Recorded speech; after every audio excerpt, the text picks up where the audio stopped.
In this weekly reading, Parshat Vayera, we read at the very end the episode of Akeida.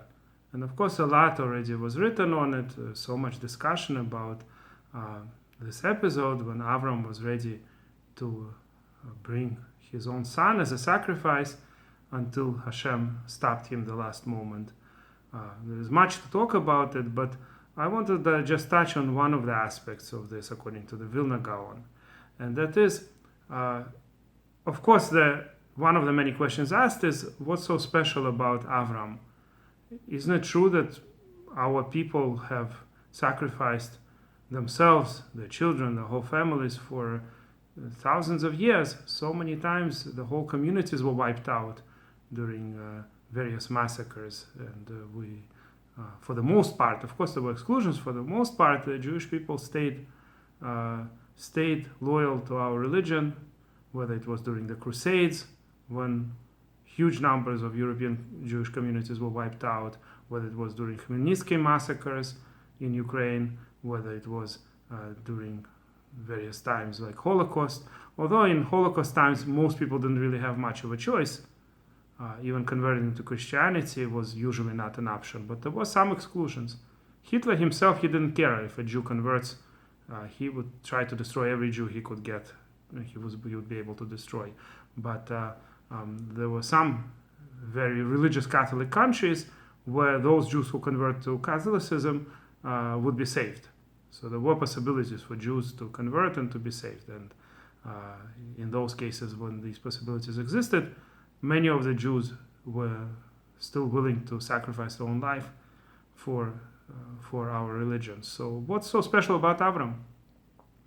Why is it more of a self-sacrifice for Avraham to do this than the fact that all our history was full of self-sacrifice? So there were a lot of different answers given. I'm not going to go into just the ones I've seen discussed in various sources. I just want to discuss today the Shita of the Vilna Gaon, even though he's not specifically discussing the question I just asked, but his explanation can also be used to explain this question. And that is, it's a known statement in the Talmud that a person should not be praying to Hashem, please be merciful on us, just like you were merciful on the mother bird. That the law is that if you see a mother bird on top of her young, you're not supposed to take together the mother bird and the young. You're supposed to send away the mother bird, and then you could take the young. So the question is, why can't you pray like that to Hashem? Why can't an honest Jew, when he's praying to Hashem, mention that you were even kind to the mother bird, how much more so you should be kind to us? So there are a lot of different explanations given already from Talmudic times and on why this is not correct to pray like this. And one of the explanations, based on what the Talmud says, it doesn't really say clearly in the Talmud that that's what they mean, but this is how the Vilna Gaon explains this opinion. And that is that it's not really mercy at all to send away the mother bird. It's very hard for the mother bird to see its young being taken away. That's why it's trying to save its young. The whole reason it didn't fly away is it's trying to save its young. So when you send away the mother bird and take away her young, you're actually not doing any kind of mercy at all. It's not a merciful act. It's in fact a kind of achzariyut. It's a kind of cruelty even. That's at least how the Vilna Gaon understands it. Again, the Talmud you can understand maybe differently, but at least the Vilna Gaon's understanding is that it's not an act of mercy at all to send away the mother bird. If it would be an act of mercy, Hashem would say never take neither the mother bird nor the young. And altogether Hashem could have made us like horses that we would eat grass. Right? We could have been vegetarian. There are a lot of animals that are vegetarian and they're okay. If our structure of the stomach would be different, we would be able to eat just vegetables. And in fact, even though our stomach does not permit us to eat just the grass. In fact, the person would die if they would eat grass. Even if we would eat cabbage all day, it wouldn't be healthy. But certainly it's possible for most people, those who are not sick and don't have issues with like iron in their blood and other issues, for most people, they could in fact be vegetarian. There are many people who are vegetarian. There are whole cultures where meat is not eaten. and people survive. They eat beans, they eat other things, they need to get enough vitamins, whatever the iron and whatever other things that meat has, it's substituted somehow. They have a very unusual diet, whatever they eat. For us, at least for Europeans, we would probably consider it an unusual diet, whatever they eat in India, but they get enough protein. Protein is very important. There's very little protein in most of the vegetables and fruits, but there are other ways to compensate. So certainly Hashem could have made us such that we wouldn't even want to eat meat. We wouldn't be interested in meat at all. So if Hashem's mercy would apply to animal life, then he would create the world very differently than the way he did. So according to the Vilna Gaon, there's no mercy here at all involved. It's not a type of mercy at all. In fact, it's the opposite of mercy. And he says that the trait of Avraham, it's very well known, especially in Kabbalistic writings, that Avraham was attached to Chesed. He was an incredibly kind individual. It was very easy for him to serve guests, to do everything for any passerby. We learn it actually in our weekly reading. The first thing the weekly reading starts with is how he met some 3 men, and as far as he's concerned, there's just 3 travelers, and he tries to feed them and serves them in every possible way and make them comfortable. And that's what he did all the time. This is not the lonely episode. It's just one of the reason this episode is brought is because of what happened later and how these travelers turned out to be angels and they blessed him. At least that's how the most interpretations of the commentators explain. Some say actually they weren't angels, that they were messengers, that they were maybe prophets. But whatever the case may be, the reason this story is brought here is because of what happens next. But the fact that Avraham served them, this was just normal for Avraham. He served thousands of people throughout his life. Many of the people attached to him and stayed with him and ended up being monotheist and what you could call proto-Judaism in a sense, right? Whatever Avraham was teaching, our sages say that he already fulfilled the commandments before they were given. So a lot of people joined him, and he was willing to do a lot of acts of kindness. That was easy for him. That wasn't difficult at all. The difficulty is when you have to do the opposite of kindness, strict judgment. So for Avraham, this was almost an impossibility. It was incredibly difficult. And he did it, and he was willing to do it. That's a great quality of Avraham. So the fact that there are 2 mitzvot in the Torah where the reward is specifically mentioned. Most of the mitzvot, the Torah implies a reward, but doesn't say anything specific. But with regards to 2 mitzvot, it says that you'll have long good days, harachta yamim, and one of them is respecting parents, and this is the greatest act of kindness. Of course, a lot of times people whose parents are weak, old, they need help, and it's a lot of tircha, what's called, a lot of effort it requires to make your old parents happy. And the Torah says, for this you're going to have a long life. So it makes sense. It's kind of midah keneged midah. It's the reward in this case corresponds to what you do. You do kindness to your old parents, so Hashem says, as a reward, you're going to have a long life. You're not going to waste those hours and days that you spent helping your parent. You're going to have a long life. This will be a compensation, in a sense. So that makes a lot of sense. Sometimes it even works purely without even any special miracles. It's not necessarily just a reward that Hashem, because of this, will make you live long. But it actually works as a kind of natural result, meaning in this particular case, your kids will see how you respect your parents. So when you're old, they'll respect you. They'll make sure you don't die alone and in sadness and with nobody helping you. And you have to, by the way, remember that most of the history of the world, the people did not have the kind of programs, the social programs that exist today. So today, old people at least get something. In the old times, it was mostly the family that took care of the old. And sometimes people who would just do it as tzedakah, but the government would not take care of the old people. There were no social programs, almost. It was the society, and mostly it was your relatives, mostly it's the kids. So if the kids see you serving your old parent, then they'll serve you when you're old and make sure that you're okay. So whatever the case may be, this makes a lot of sense, that the Torah says that you're going to have a long life if you respect parents. But what about the other mitzvah? The other mitzvah is sending the mother bird. And the Torah says for this you're also going to have a long life. Very weird.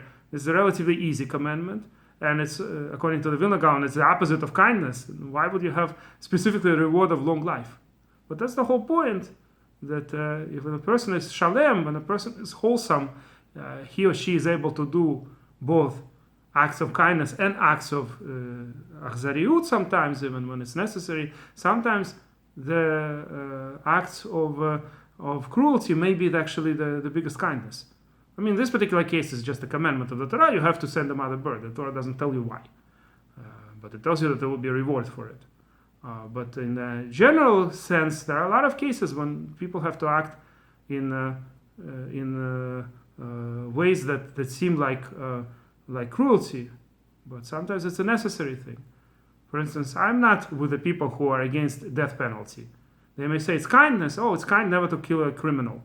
The point is, by not killing a criminal, you increase crime. As our sages say, that the one who is kind to the wicked ends up being cruel to the righteous. So this is just one example. There are many examples of this in today's society, especially in the leftist circles. There's a lot of so-called kindness, but it's really misplaced. In many cases, it's misplaced kindness. These people may mean well, but what they do is destructive. I'm not going to give specific examples. I think that a lot of people may guess what I'm trying to hint to, but there are reasons I don't want to go into politics and give specific examples, but there are cases when cruelty is kindness in a certain sense. For example, when Germany was destroyed during World War II, this was a tremendous act of cruelty. So many people died, and so much cruelty was done. But in the long run, the reason that Europe for a couple of generations was relatively peaceful and quiet was definitely because people remembered. If the World War II would be led according to what the far left promotes today, then chances are another Hitler would have arisen just a few years later, the same way as after World War I, Hitler rose to power. It was only the tremendous destruction and that people remembered what the cost is. That's what caused the tens and hundreds of millions of people to be alive afterwards without any wars. Now, unfortunately, there is again, and even to a greater extent than ever before, because of the new laws that people forgot that you have to actually stop evil. And what happens is, a lot of times it gives every evildoer the possibility, knowing that nobody's there to stop them. So anyway, again, I don't want to go into politics. I could have given examples that would be probably controversial to at least some of the listeners, so I don't want to do this, but I'm sure a lot of people can understand what I'm hinting to. So a lot of times it's specifically what seems like a cruelty is actually a kindness of sorts. In case of Germany, by the way, the correct approach for the German people is to see it as a win for them as well. The fact that there was such cruelty involved, but Nazism was destroyed, that was actually a great thing for Germany as well. The fact that in Japan the war ended so quickly, rather than lasting and killing much more people than atomic bomb could have possibly killed, and Japan remaining a very cruel power, for Japanese fighters, their own life, all lives of others didn't matter at all at that time.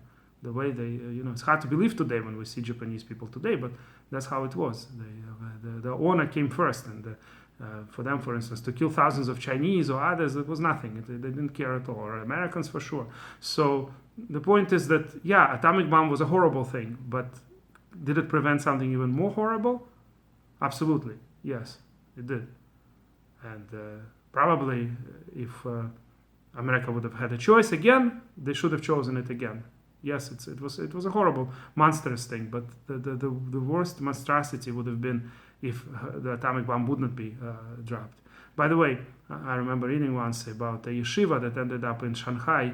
It was a well-known story how it was miraculously saved, and they were saying that at the end of World War II, the Japanese were saying they'll destroy everything there. If Americans are going to try to conquer back those territories, what today is China, in Shanghai, they'll destroy everything there. So there was a great danger for everybody, including the Jews who were there, that all of it would be destroyed. But once the atomic bomb was dropped, after 2 atomic bombs, Japan actually capitulated.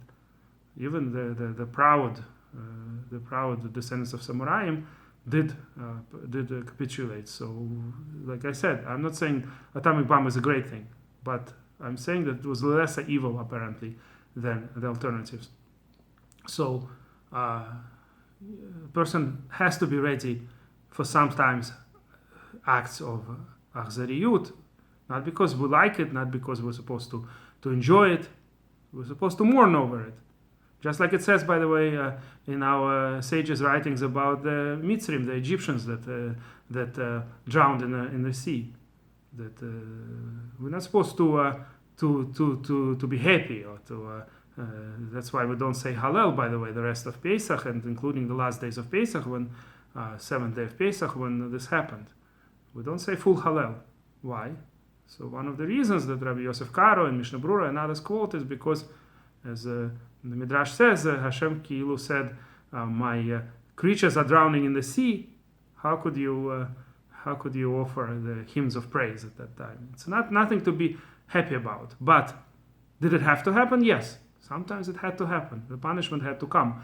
But is it a great thing? It's just a lesser evil. That's how this world works. Sometimes it's a choice between bad and very bad. So, in particular, we're not supposed to be happy over the destruction that has to be brought. But sometimes destruction has to be brought. And on this, I'm going to end for today. If you like this video, please press like and please subscribe to our channel.